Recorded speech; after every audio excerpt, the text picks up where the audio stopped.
going on in the present, and that always sends me to talk about the past. And so I want to start by saying, not on a cynical note, but a serious one. We've been talking a lot about the Constitution and the promises of life and liberty and the pursuit of happiness and all of us being created equal, but we must never forget that the man who wrote that owned his wife's sister and owned his own children. So there are just a great deal of limitations to the beginning of these ideas, and it's up to us and our imaginations to contemplate how we can hold that language up to a standard it wasn't really meant to abide in.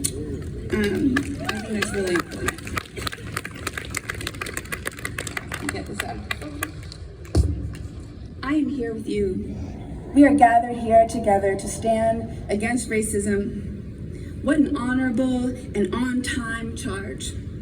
Standing against racism has been and will continue to be the work of my life. I fight it from every direction, in every kind of classroom. I've taught at the KIPP Academy.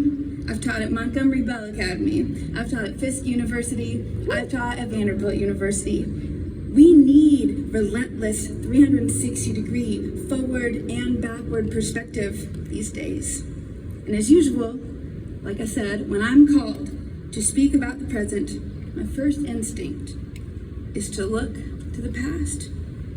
Last year, we celebrated the first ever federally sanctioned Juneteenth. That was a step towards progress. However bitter the truth that it took such a very long time for that day to become the holiday it always should have been, from that day to this, I've grappled with the question of how we make the most of good news when it comes late. Enslaved people across the American South have been legally free by the Emancipation Proclamation in 1862. Slavery became illegal in all of the United States in January of 1865. The Civil War ended in early May of that same year.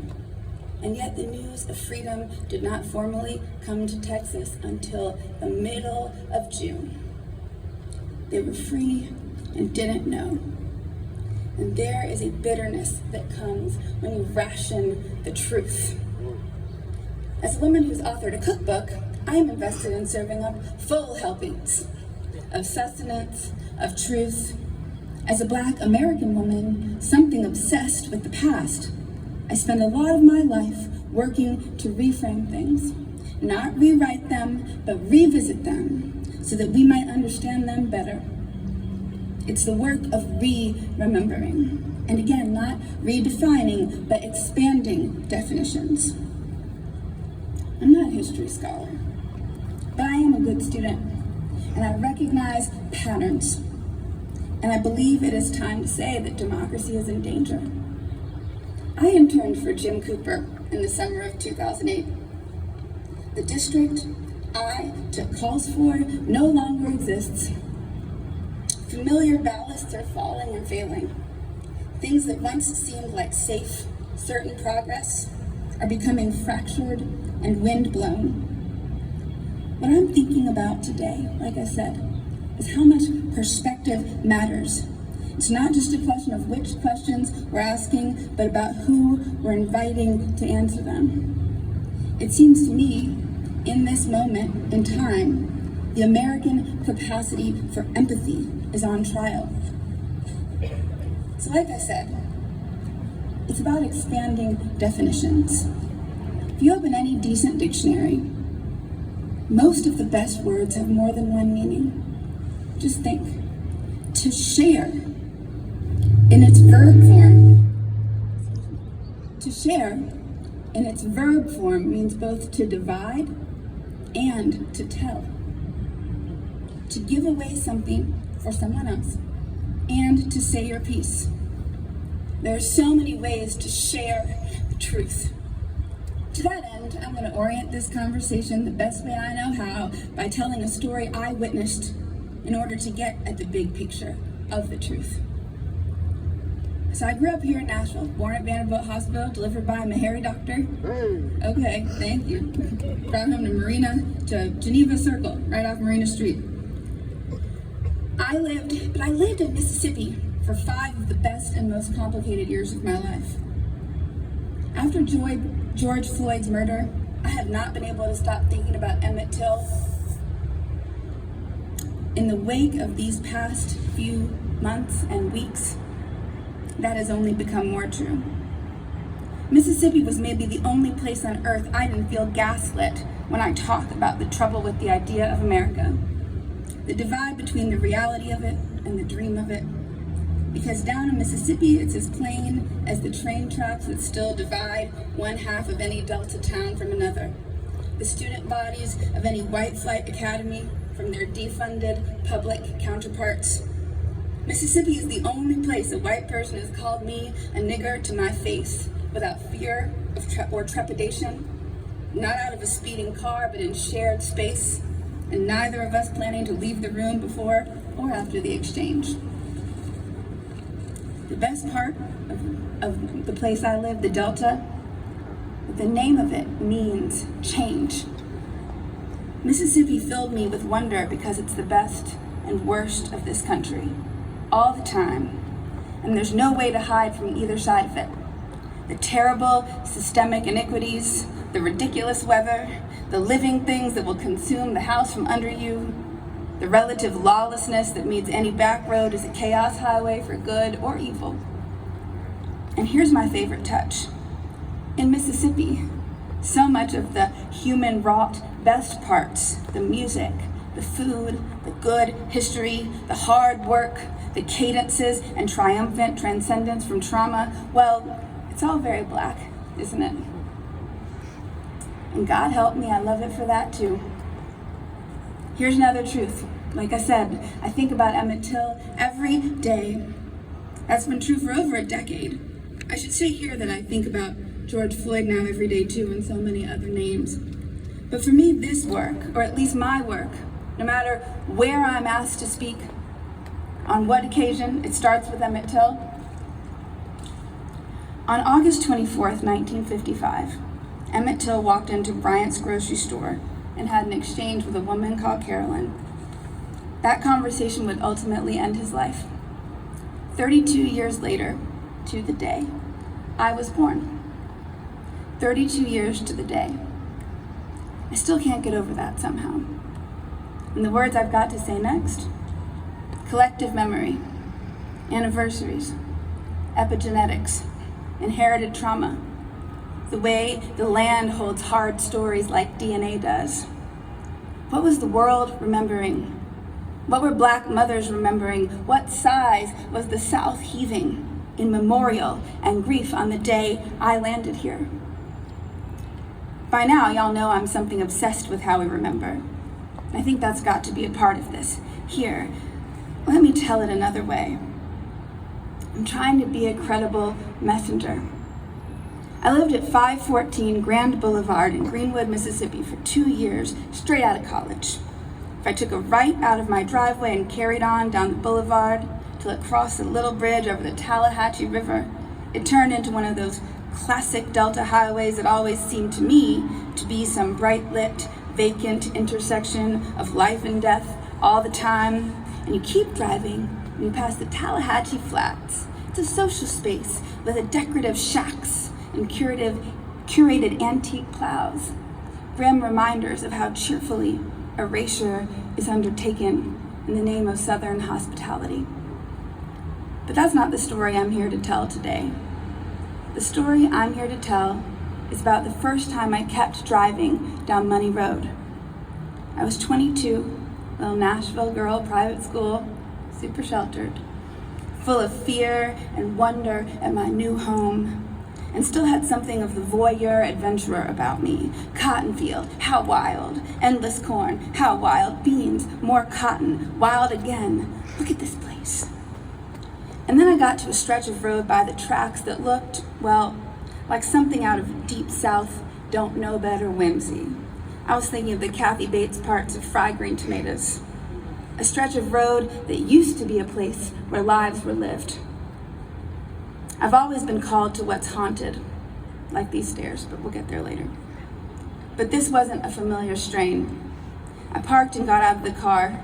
I'd seen some ancient thing, some vine-covered relic that touched the romantic parts of my mind.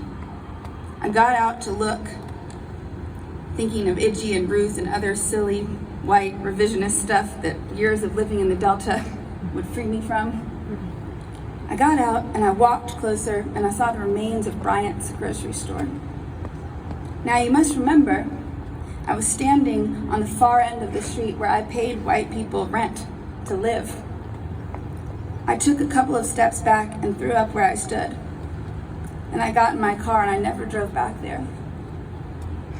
A couple of months later, I spent August 24th, 2010, waking and sleeping on the same street where Emmett spent his last day as an unmarked boy, on the same street where he became a marked man. I still don't know what words are enough to honor him and his legacy, honor Mamie and her broken heart, honor simply a boy who ought to have lived. In the South, we know that places have memories. We know that the land is a soulful thing. I'm writing and thinking and speaking louder and more regularly than I ever have in my life because I think people need to think about this. They need to see how this looks in real time. I've lived so much in white spaces in this black body, and I think it's time to talk more about what I've learned from figuring out how to survive it to the degree that I have. Not just about myself, but about certain kinds of American blind spots, and ultimately how we might better give and receive necessary, tough love.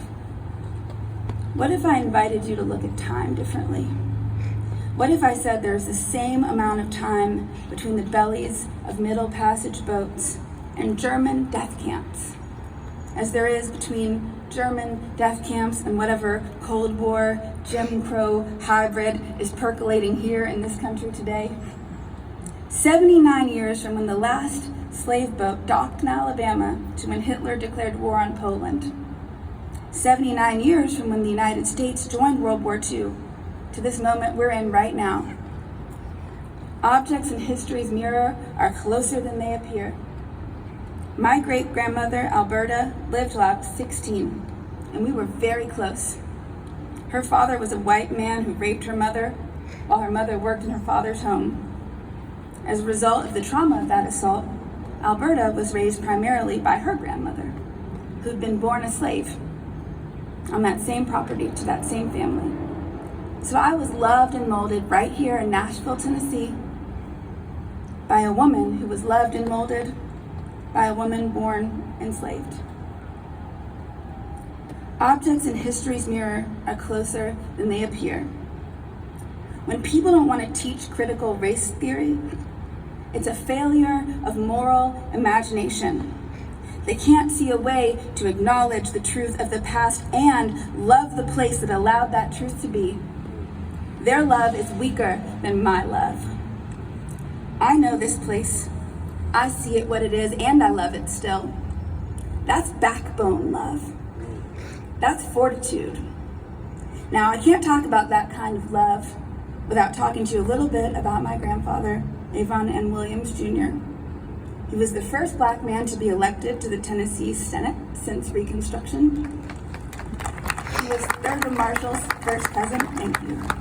He was a civil rights attorney, a World War II veteran, and a good and loving man.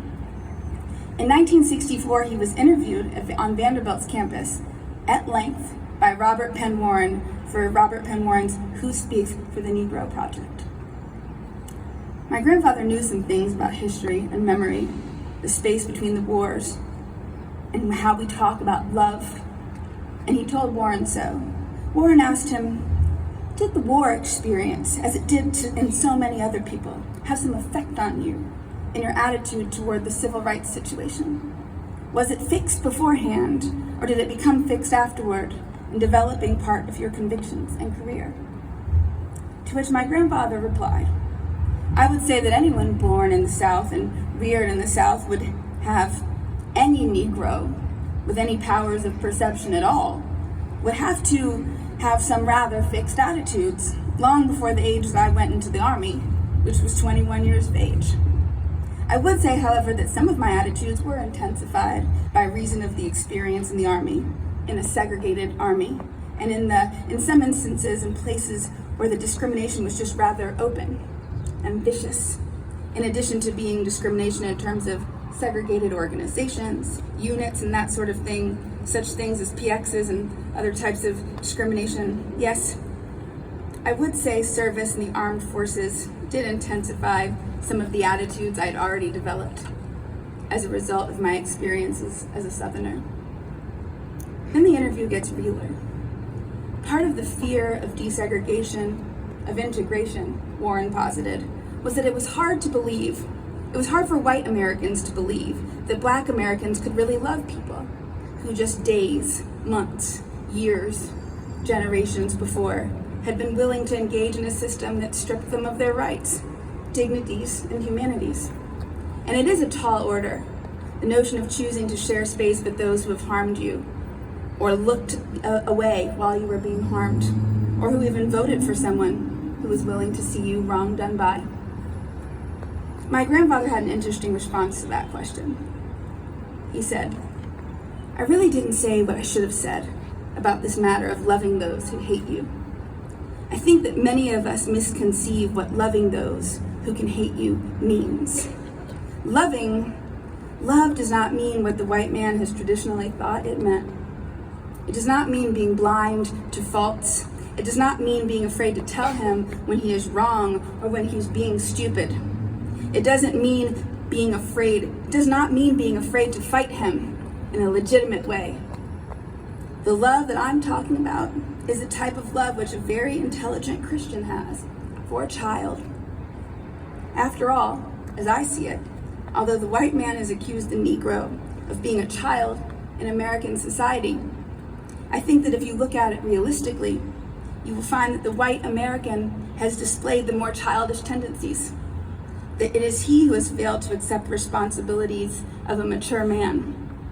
Take, for instance, his violation of the Negro slave woman, a completely unrestrained and childish impulse that completely ignored the mature recognition of the facts of life or any insights into the future. The Negro woman, on the other hand, I think, although she was unable to help herself, I think history teaches that she has come off far better in terms of demonstrating a maturity, a recognition of the responsibilities of life to herself and to her children. The fact that we have so many Negro men now who have gone so far in life is the result of some Negro mother washing and ironing and working hard to get that child into school and to gain an advantage for him. So I say that love involves chastisement. And I think that the white American needs a whole lot of chastisement. It involves other forms of correction. It involves making an individual receptive, whether he wants to be or not. It involves a whole lot of things that we don't talk about when we talk about love. Let's not avoid. Let's navigate. We are dynamic people. We can stand for two things to be true at once. My grandfather returned to the Army and remained as a reservist until retiring at the rank of lieutenant colonel. Just 5 years after that interview, he went on, as I said before, to become the first Black state senator elected in the state of Tennessee since Reconstruction. He could say those things about his experience in the war and still return to the institutions where he experienced them. Not because he thought it was perfect or even operationally just, but because he believed in the idea and he believed the virtues of the fundamental human condition and he believed in the capacity for change. Love involves chastisement. I love the promise of America. I love the idea of a place that is free and equal, but we are not there yet. John Lewis said it first and best. We do not want our freedom gradually. We want it right now. America is late. I am standing on the steps Diane Nash stood on to tell the truth about Nashville, to ask with loving chastisement, next for Nashville to do better. Now I'd like you to turn your memories to one of Ms. Nash's classmates, Congressman Lewis, who began a significant chapter of his legacy of good works, learning in North Nashville and getting arrested just around the corner at Nashville's Woolworths.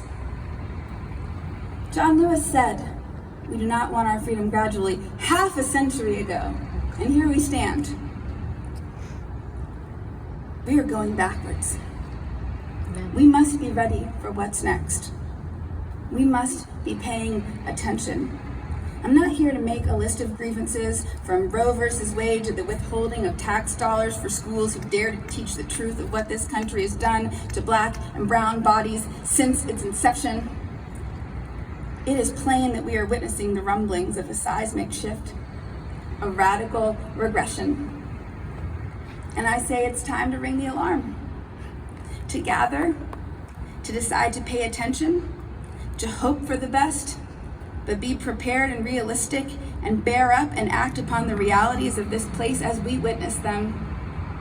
Objects in history's mirror are closer than they appear, and good news tends to come late.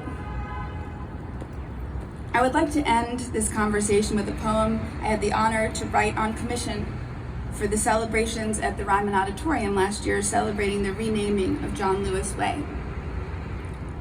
This is called An American Requiem. Part 1, Good Trouble.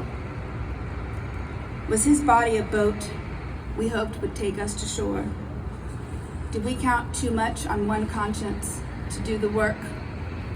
Lord, let his will and effort be enough. Let us find the words to carry on. We have stepped where he stepped and been better for it, wished what he wished and been lifted up, and yet and still this slow drag, this sad white shuffle towards change. Lord, just think of him fighting to make room for more love. Well, we didn't deserve him. Look at this place. Lord, where our imagination has failed, let us look up and out again. Where our determination has flagged, let us gather us up again. A good man is gone, but his dreams, our dreams, his will, our will, and we, unlike to see his like again, must serve his memory by making good the promise of it. Part 2, Chicken Scratch. So when I said good, did you know I meant whole?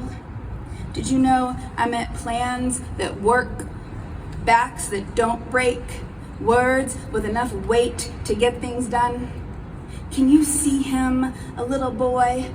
Can you see your little boy? You can't see your little boy, can you? Little and boyish and talking to chickens, hoping for a different kind of truth, no, preaching a better kind of truth, and hoping for this place to know two real things at once and stand them. And Lord, it has come gradually, this freedom, this patience, this bridge breaching theme. Do we call it hope? No. We call it trouble. We call it delay in the cut behind the sick smoke. We call it the ceaseless breath beneath the knee.